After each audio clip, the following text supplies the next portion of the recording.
Irmãos, eu vou contar uma experiência minha aqui. Eu acredito que você vai se identificar muito, porque todo mundo passa pela mesma situação. Eu fui no médico e eu estava na sala de espera. Sabe quando você pega aquela senha e aí você vê que está lotado aquilo ali, porque tem pessoas de todo jeito, né? Pessoas que estão com muita dor, com muita febre, pessoas que só vão fazer um exame, vão fazer uma consulta. E aí então, resumindo, eu peguei a senha que foi me dada, sentei ali naquele banco e eu fiquei esperando. E aí eu ficava só de olho na porta para ver as pessoas que iam sair.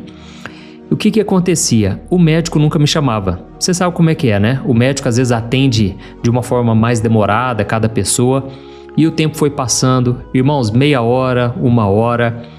Quando foi dando ali 1h30, irmãos, eu já estava assim impaciente. Eu já estava insatisfeito porque eu pensei, por que o homem marca tal horário e ele vai me atender só depois? Aquilo foi me irritando e, resumindo, eu estava pensando uma coisa, muitas vezes a gente trata Deus da mesma forma, porque a gente fica pensando assim, por que será que Deus abençoa aquele fulano?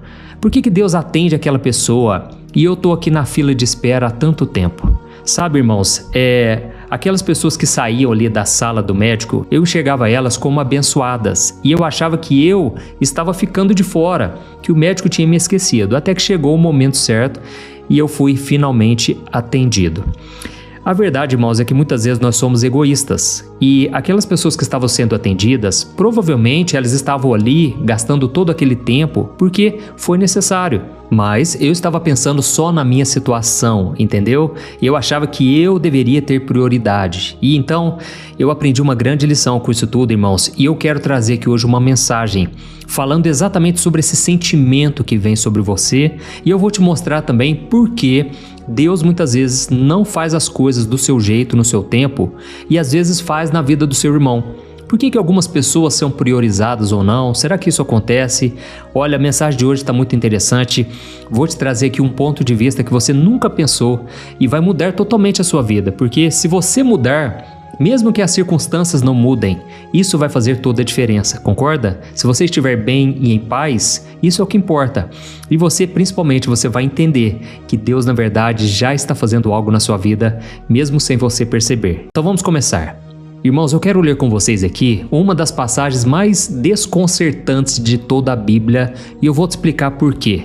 Está lá no Evangelho de João, capítulo 5, o versículo 2 e o 3. Talvez você já conheça essa passagem, mas eu quero muito que você preste atenção num detalhe.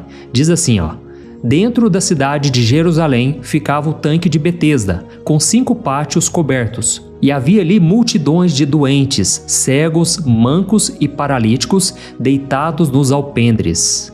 Glória a Deus, irmãos. Eu quero agora então que você pare e imagine essa cena comigo.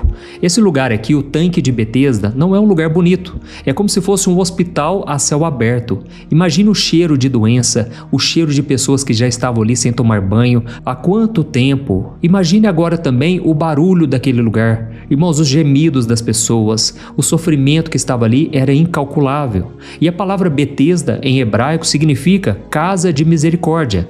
Mas o que nós vemos nesse lugar aqui é um retrato do sofrimento humano.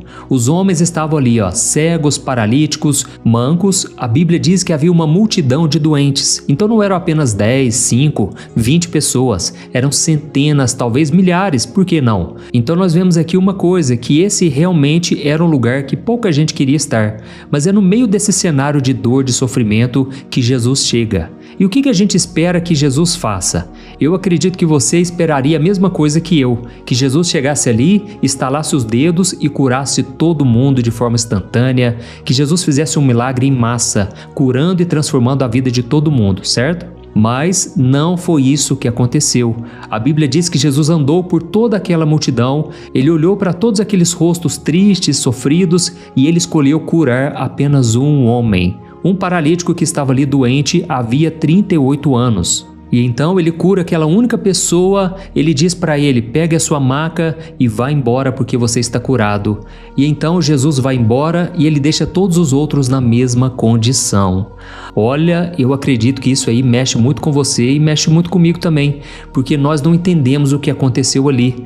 A gente foca tanto, na cura daquele homem, mas o verdadeiro choque espiritual está naquilo que Jesus não fez. Jesus viu os outros cegos e ele não os curou. Ele viu os mancos ele não os curou, ele simplesmente passou por aqueles homens e aparentemente não fez nada. Mas por quê?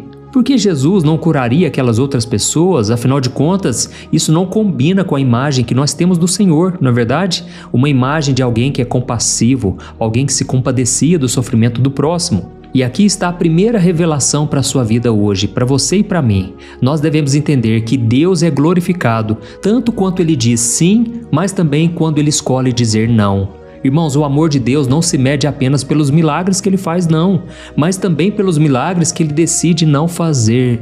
E a gente cresce com aquela ideia de que Deus tem a obrigação de resolver todos os nossos problemas no nosso tempo. E nós transformamos a fé numa espécie de contrato. Eu vou fazer a minha parte, eu vou orar, eu vou jejuar, eu vou na igreja, e aí Deus tem que fazer a parte dele. Mas irmãos, e quando a resposta dele não vem? A gente se frustra, não é verdade? A gente desaba, a gente chora, a gente esperneia, a gente acha que não tem mais solução. E talvez você que está me ouvindo agora, você esteja se perguntando isso aqui, mas pastor, eu realmente faço tudo certo mesmo. Eu oro, eu busco, eu leio a Bíblia, porque parece que Deus passa por mim, Ele cura a pessoa do meu lado e eu continuo aqui no mesmo lugar com a mesma dor. Irmãos, eu sei que essa pergunta dói porque eu já me fiz essa pergunta também, só que essa pergunta ela traz outras perguntas ainda piores. Será que eu não tenho fé o bastante? Será que Deus me esqueceu? Será que tem algum pecado escondido que eu não estou vendo? Mas irmãos, e se a resposta for outra? E se o silêncio de Deus não for rejeição, mas for proteção? E se a ausência do milagre for, na verdade, a maior prova de amor que Deus pode te dar agora? Olha só o que aconteceu com o apóstolo Paulo. A Bíblia deixa muito claro que Paulo era um gigante na fé, mas ele tinha um problema, ele tinha um espinho na carne. E 3 vezes ele implorou a Deus para que ele tirasse aquele sofrimento dele. E qual foi a resposta de Deus? Será que foi a cura? A resposta de Deus foi essa aqui, 2 Coríntios capítulo 12, o versículo 9. O Senhor disse assim: "A minha graça é tudo o que você precisa, porque o meu poder opera melhor na fraqueza." Amém? Olha isso, irmãos. Paulo queria a cura, mas Deus ofereceu a graça. Paulo queria a saída do seu problema, mas Deus ofereceu a sua presença no meio do problema. Então isso não foi frieza, foi amor. Foi um amor tão profundo que a gente muitas vezes não consegue entender.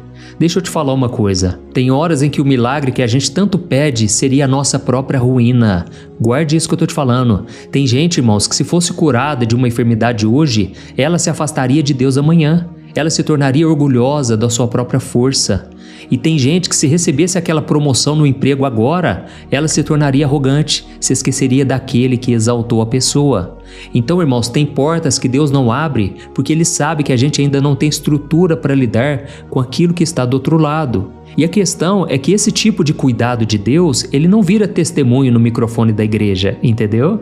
Ele não gera aplausos, é um amor que age nos bastidores, é um amor que escolhe não aliviar a dor de agora para não nos perder para sempre. Esse é o amor do Pai, irmãos, que diz assim, meu filho, confie em mim, eu sei o que eu estou fazendo, eu prefiro te sustentar no meio dessa fraqueza do que te dar uma força que vai te levar para longe de mim. Então, irmãos, vamos voltar agora aqui um pouquinho para aquele homem do tanque de Betesda. A Bíblia conta que depois que Jesus curou ele, o que aconteceu? Aquele homem nem sabia quem tinha curado ele, e Jesus simplesmente desapareceu no meio da multidão. Só que aí mais tarde, Jesus encontrou aquele homem de novo, mas desta vez foi lá no templo. E olha só o que Jesus disse para ele, lá em João capítulo 5, versículo 14. Ele disse assim, agora você está curado, não peque mais, para que algo pior não lhe aconteça. Percebeu um detalhe aqui, irmãos? O maior problema daquele homem não era a paralisia física, não era a sua deficiência, era um problema espiritual. A cura do corpo foi só a isca para Jesus tratar a doença da alma dele. Então a cura não era o fim da linha, era o ponto de partida para uma correção, para um relacionamento que Cristo queria ter com ele. E aquele homem precisava mais da salvação do que as pernas saudáveis, entendeu? Tem gente que fica buscando uma coisa e Deus está pensando em algo muito maior. E aí, se você chegou até aqui comigo, eu quero te fazer uma pergunta com muita sinceridade. E se for exatamente isso que Deus está fazendo com você hoje? E se essa espera que te angustia for um convite de amor do Pai? E se essa pausa, vamos assim dizer, no seu caminho, for o cuidado de Deus te protegendo de algo pior? Irmãos, às vezes a gente foca tanto no milagre que a gente quer que nós não percebemos o milagre que a gente já tem. O milagre de estar de pé, estar na presença do Senhor, mesmo sentindo dor, mesmo passando por dificuldades. Irmãos, o fato de nós estarmos nesse tanque de Betesda, vamos assim dizer, já diz muita coisa. Significa que você está nesse ambiente onde está propício para o milagre acontecer. Você não desistiu até agora? Já parou para pensar nisso? Você continua acreditando que algo pode acontecer? Você também não está mergulhado no pecado, lá no mundão. Não, você está aí, no lugar onde Jesus está passando hoje. Você não está esquecido, você está sendo preservado. Amém? Glória a Deus. Eu sei que é difícil, eu sei que dá vontade de chorar, de gritar, de questionar, mas essa palavra de hoje é para renovar a tua esperança e mudar a tua perspectiva. Porque o amor de Deus, ele não traz só uma cura física, ele não traz só uma bênção material. O amor de Deus, ele traz um propósito para a sua vida. E Ele quer que dure para toda a sua vida. Ele quer que isso gere frutos para a eternidade. Amém?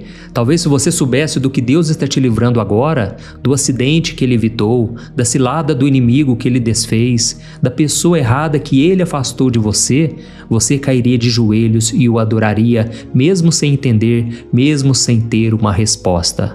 Então, irmãos, guarde isso que eu estou te falando. O amor não é só dizer sim. Amor também é dizer espere um pouco mais. Amor também é propósito. O seu tempo de espera não tem sido em vão. É um tempo de tratamento, um tempo de fortalecimento, de preparação. Glória a Deus. Então nós vamos orar agora. Eu quero que você continue esperando, porque o Mestre está passando por aí e na hora certa Ele vai olhar nos teus olhos, Ele vai te chamar pelo nome. Eu tenho certeza que se essa palavra te tocou hoje, é para que você compartilhe também, porque a bênção tem que ser missionária. Aquilo que Deus faz com a gente, irmãos, aquilo que Ele fala conosco, nós devemos querer que outras pessoas participem, devemos repartir o pão, amém? Então, escreva aqui nos comentários o seu pedido de oração. Eu quero muito orar pela sua vida agora. Eu quero que Deus complete essa obra que Ele já começou na sua vida, tá bom? Feche os seus olhos e vamos orar. Glória a Deus. Senhor, meu Deus e meu Pai, eu quero te louvar, Pai, por esta palavra abençoada. Quantas pessoas precisavam disso, meu Pai, hoje? Quantas pessoas precisam de um milagre, Pai? Mas só o Senhor sabe da profundidade da nossa necessidade. Oh, meu Deus, nós queremos nos apresentar diante de Ti. Eu oro pela vida deste irmão e desta irmã que estão orando aqui comigo. Tem pessoas que estão me conhecendo hoje, meu Pai, mas eu sei, meu Deus, que o Senhor já conhece essa pessoa antes mesmo dela nascer. A Tua palavra diz que o Senhor nos criou e nos formou de uma maneira assombrosa. Tu és tremendo, Senhor. Tu és digno, maravilhoso.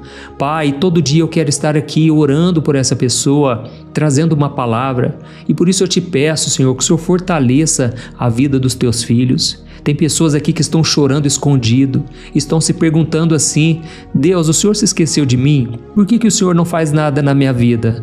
Mas Deus, eu te agradeço porque hoje o Senhor trouxe uma palavra. Aleluia! O Senhor está tirando agora essa sensação de abandono, de rejeição. Tira, meu Pai, toda essa comparação, toda a inveja, toda a amargura que possa ter brotado no coração dessas pessoas por causa da espera. Renova a nossa fé, Senhor, renova a nossa esperança. Traga, Senhor, o sustento, a Tua presença, Pai. Oh, meu Deus, nós repreendemos agora, em nome de Jesus, toda obra do inimigo que tem tentado contra essa pessoa. Eu declaro, meu Pai, que nenhuma arma forjada contra nós prosperará. Eu declaro que todo mal vai cair por terra agora.